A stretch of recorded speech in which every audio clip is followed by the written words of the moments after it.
Takk, Magnus. Ja, her har vi gladelige nyheter. Det Devialet Phantom Ultimate. Dette her jo en etablert verstinghøyttaler når det gjelder aktive høyttalere. Kjent for ekstremt mye lydtrykk og bassenergi.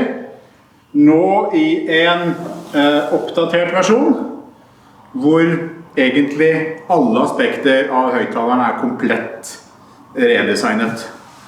Den finnes i en mindre og en større modell som vi har kjent med tidligere. Vi har fått inn begge deler. Sving innom og opplev hva det her for noe. Det gikk kjempebra. Skal vi se. Der, ja. Sånn var det.